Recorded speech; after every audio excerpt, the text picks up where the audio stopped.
okay? I'm like David Portnoy eating pizzas, okay? One bite.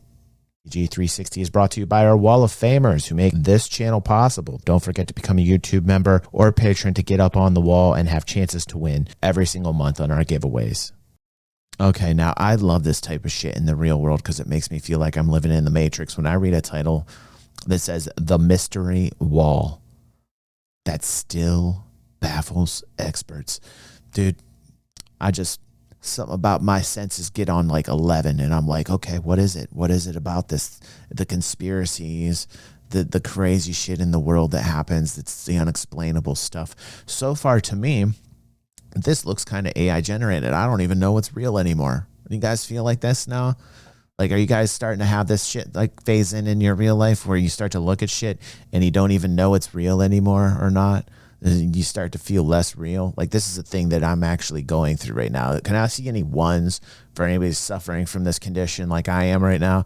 Is like, I don't know what is actually real anymore and what I'm looking at. Thank you, Fingers. I was like feeling like all alone here for a second, but Fingers, you made me feel good that you're here in my realm with me, not realizing what is real and what is not real right now. I'm having these weird discussions with myself when I watch anything, if it's AI. Now, good online. Thank you, Hugh. Holy shit. Whew. Well, right. Is Figment a figment of my imagination? I don't know. Figment? I mean, his name's Figment. I could be the only one that sees Figment. I don't think anybody else sees you right now, Figment. Which is scary, but I see you. Okay. Betty sees you. You're safe, bro.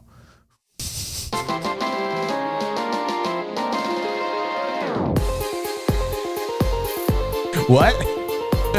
Sorry.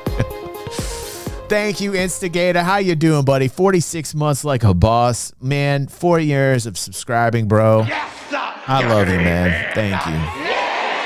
Thank you for supporting the show, bro. Let's see. The mystery wall that still baffles experts. Good. I'm glad you're good, bro. You've almost certainly seen the very famous image there in the background, the Glastonbury tour, and from any direction you approach, where your eyes are drawn up to it. But what if instead you look down? Because there is something here below it, in my opinion, far more important, built not for religious reasons, but instead born out of fear, a defensive wall at the foot of Glastonbury that stretches for over a mile. Come take a look at this. Now, you've likely heard of Offa's-Dyke, Hadrian's Wall, the Antonine Wall, and maybe even Wansdyke, all from different eras, likely to deep. You know, these old walls that are there are fantastic. The history of it, you know, the history of the United Kingdom is crazy. Like, the amount of wars and the way they separated and the fucking walls that are there. Like, really, if you think about like old school medieval shit, man, what a crazy time that had to be to live in that. And now we're looking at it like they're old bones. It is fascinating to me. Absolutely fascinating, man. And this guy makes it so much more serious. Anytime put a 1 in here if you agree with me. Anytime somebody's got a British accent, I'm like, oh, this guy knows what he's talking about. Like, put a 1 in here if you agree with me. The second, the guy could be a moron. He could be an absolute moron, right? But like, if you got the British accent, you must know something more than I do. Like, this is why, you know, like, they have an unfair advantage just by their accent. You just like go, oh, okay, you must know what it is that you're talking about. Listen to your accent. You sound so goddamn smart. Thank you, Stunner. Thank you, Java. Goddamn British, you're lucky. You know, listen, I know there's a lot of stress, fucking pain going on over there and craziness going on over there right now. But I will say this to all the people of Britain. You guys have it made because your accents make it sound like you guys are fucking, all of you are smart. So, like, you know, if you're having a bad day, just realize that everybody around the world, when they hear your accent, thinks you're smart. And that's for all you dumb motherfuckers over there. So you got one up on all of us. So I don't even want to hear it.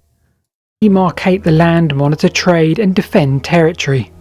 And so here, at the foot of Glastonbury, this wall, which I believe, like the others I've mentioned, has its place in history. But until 2 weeks ago, I'd not even heard of it. There's some accents, right? There's some accents don't sound so intelligent, right? Okay, welcome to Somerset, more specifically Glastonbury, or just to the east of Glastonbury. And I was recently made aware by a video I shall link below as to a really curious feature in the landscape just to the east of Glastonbury Tor that I should come and check out. Now, if you've watched this channel before, or you have a bit of a curious head like me, you might be thinking the same as me. Sometimes these curious earthworks not only can tell us something about the local area, but often they can help define a much wider period of history. Okay, so here we are at the top of the bank. I've just climbed up now. I reckon it's at least 6 meters here. It goes half a mile that way at least, and half a mile behind the camera at least as well. And we have a big ditch at the bottom of it.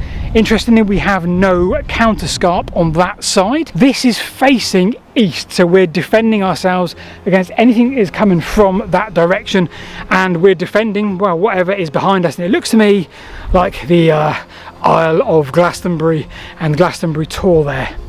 Now, if we flip to LiDAR, we get a lovely image highlighting the sheer scale of this thing, perhaps better than we can on camera. So either way... Dude, look at the ancient civilizations, man. So crazy that you can see it on this map built like that. This looks like when I'm playing Kingdom Come Deliverance 2 and I'm looking at the map. You know what I'm saying, Hugh?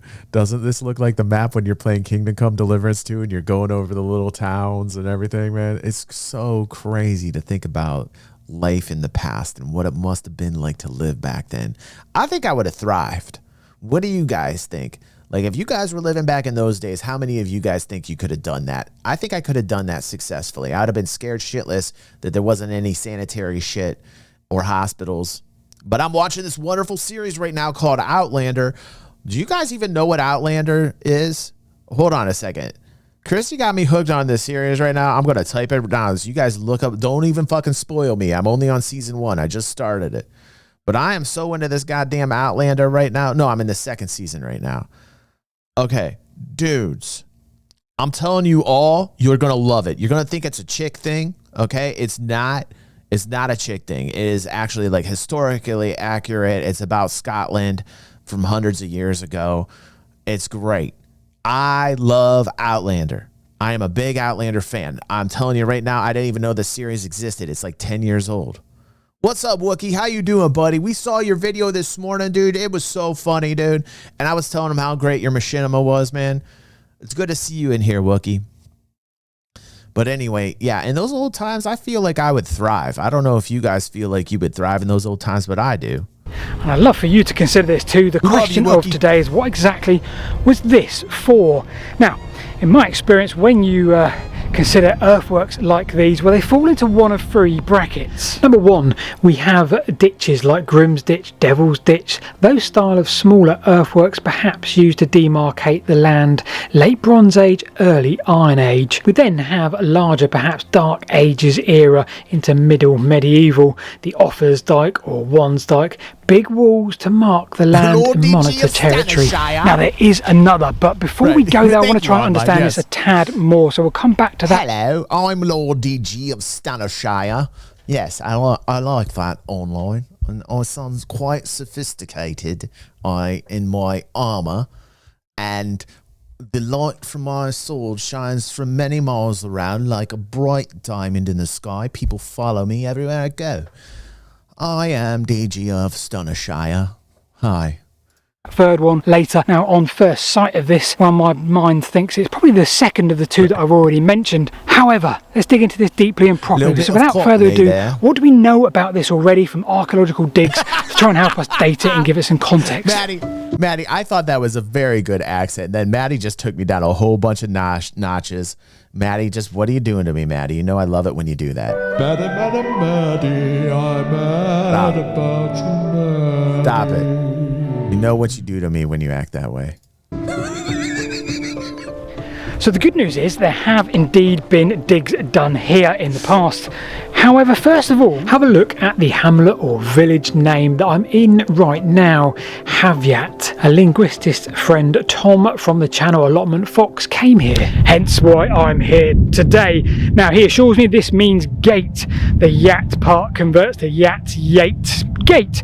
So this is really good news, because not only does it mean that we do have a gated entrance and the modern road didn't just bulldoze through this monument, but also it means that it's probably pre-Norman. So this is certainly 1,000 years old because of its name, recorded in 1086 in the Domesday Book as just that. So let's step back to 1909 with a chap called Arthur Bulliard, a local antiquarian. He had a decent medical career but became somewhat obsessed with finding lake villages. So he gave up that career in search of a local village, and he found one just to the northwest of the Glastonbury Tor. He found what was later described as the best preserved prehistoric village in the UK. He did that for 15 years and then cast his eye to this.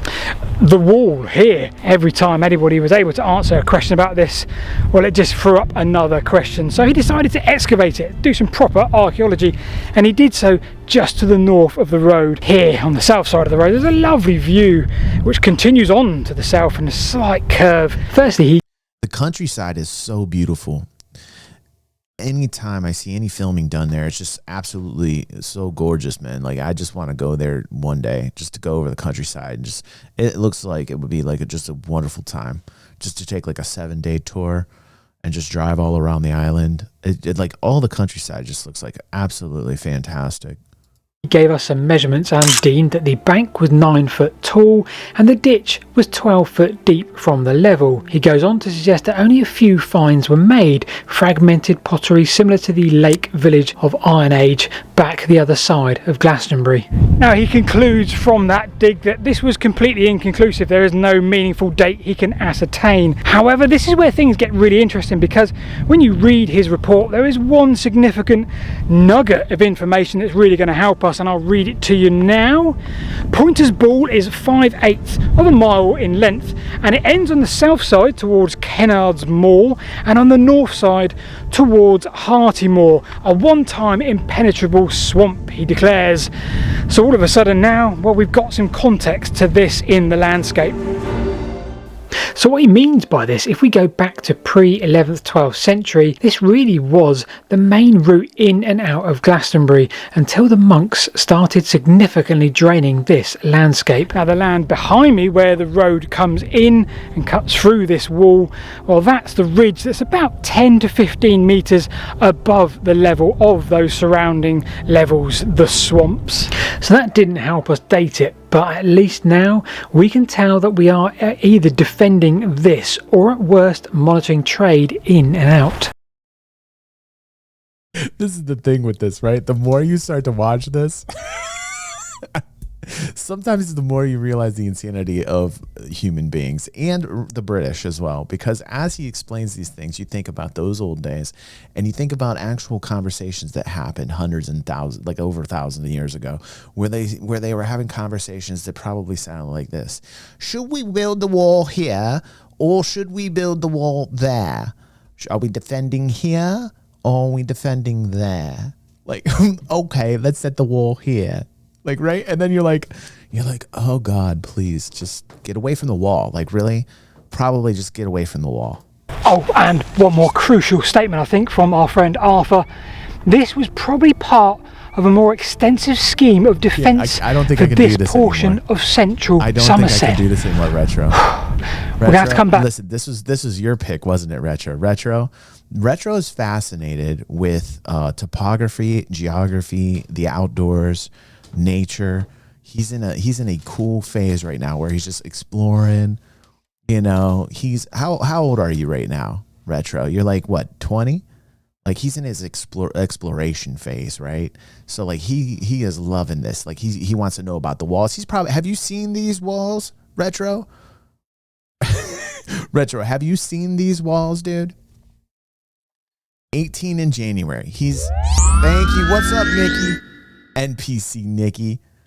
How you doing? Thanks for that follow. Welcome. You are now on the algorithm. By the way, join our Discord and find cool stuff for us to watch every Friday. Do that right there. So Retro's 18 years old. He's in his exploration phase. In January, I'm a January kid too, bro.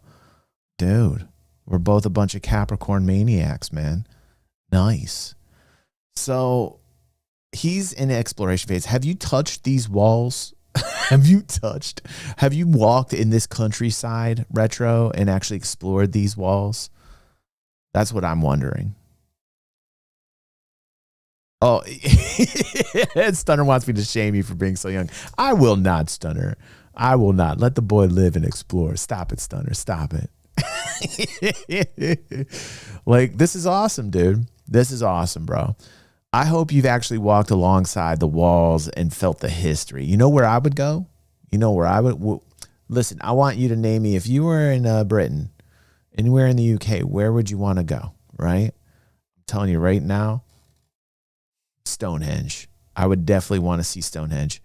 It might sound like an average answer, but man, there's something really cool and crazy about Stonehenge that I really would love to see, just like that.